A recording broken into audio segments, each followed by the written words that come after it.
प्राणनाथ प्यारे की जय, सतगुरु महाराज की जय, श्री बीतक महापर्व की जय, सब सुंदर साथ की जय, लालदास महाराज की जय। परम श्रद्धेय सुंदर साथ जी, आज परम सौभाग्य है कि आज राखी के महापर्व पर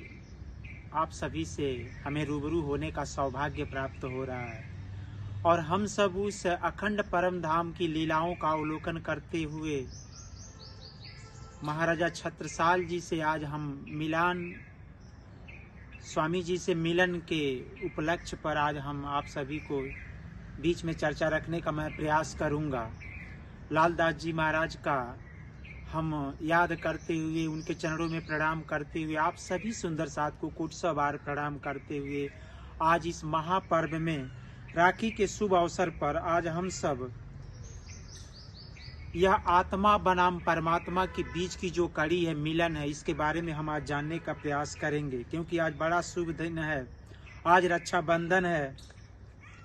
और आज ही के दिन श्री प्राणनाथ जी से महाराजा छत्रसाल जी का मिलन हुआ था, जिसको बुलदेन खंड में सूरवीर श्री महाराजा छत्रसाल जी का प्रसंग आज भी इतना प्रशंसनीय है कि पूरे दुनिया के लोग आज के डेट में इस मिलन को यादगार के रूप में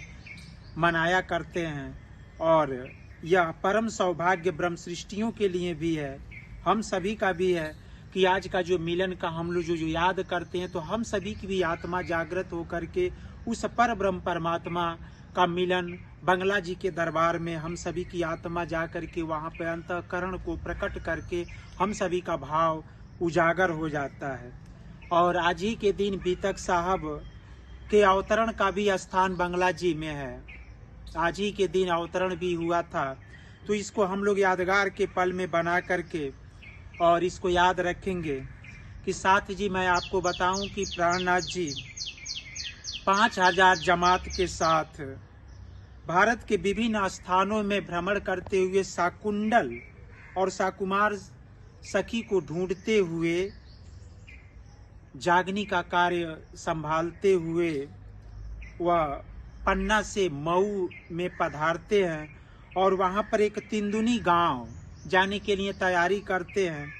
और रास्ते में ही तिंदुनी दरवाजे पर डेरा डाल देते हैं। ये मऊ आप जाएंगे तो मऊ में ही यह पड़ेगा तिंदुनी, और धर्म का प्रचार आरंभ कर देते हैं। गांव में बहुत से लोग जुटते हैं, भीड़ इकट्ठा हो जाती है। तहाँ जाए ठाड़े बए तरह मूड़ के ल्याए, ये भाव वहां पर प्रकट हो जाता है और महाराजा छत्रसाल जी भेष बदलकर प्राणनाथ जी का दर्शन करने के लिए आते हैं। यहाँ आप देखेंगे पहली बार तो भेष बदल के,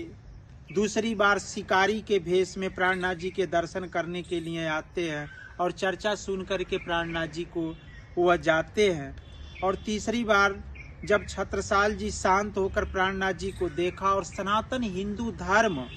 की परंपरा के अनुसार जब अभिवादन किया तो उन्होंने कहा, प्राणनाथ जी ने कहा कि कहिए बाबा जू राम राव। तो बाबा बैठे इत आए, छत्रसाल जी ने कहा बाबा जी राम राम। और इतने में ही प्राणनाथ जी जब इन्होंने राम राम कहा तो उसके बाद से उन्होंने बुलाया अपने पास और कहा कि आप मेरे पास चले आओ। और जब आने के बाद से प्राणनाथ जी जब इनके पास बुलाए तो उन्होंने कहा कि आप मेरे फंदे में फंस चुके हैं। तब महाराजा छत्रसाल जी ने कहा कि अब मुझे इस फंदे में कोई ऐसा ब्रह्मांड में कोई व्यक्ति नहीं है जो अपने फंदा में, आज तक कोई इस ब्रह्मांड में पैदा नहीं हुआ जो इस छत्रसाल को फंदा में बांध सके। तो महाराजा छत्रसाल जी के पास जब महाराजा छत्रसाल जी प्राणनाथ जी के पास जाते हैं तो कहते हैं कि यहाँ थोड़ा सा जिस पे बैठे हुए थे आसन पे, उन्होंने कहा कि जिसको आप ढूंढ रहे हो मुझे पता है कि तुम ढूंढ क्या रहे हो। तो उन्होंने कहा, महाराजा छत्रसाल जी ने कहा कि मेरे पास एक सोने का एक सिक्का है, उस सिक्का में एक फिगर है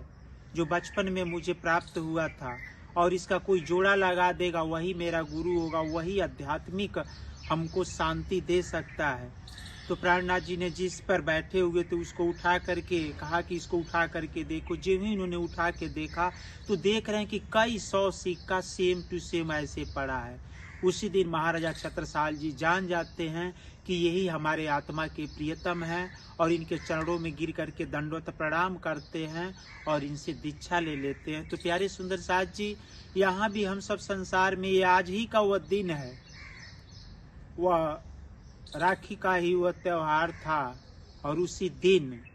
महाराजा छत्रसाल जी तारतम दीक्षा भी लेते हैं और उनकी आत्मज्ञान भी प्राप्त हो जाता है। मैं कथा का सारांश आपके बीच आज इसलिए रखा हूँ क्योंकि मेरी तो कथा अभी हरिद्वार का प्रसंग चल रहा है,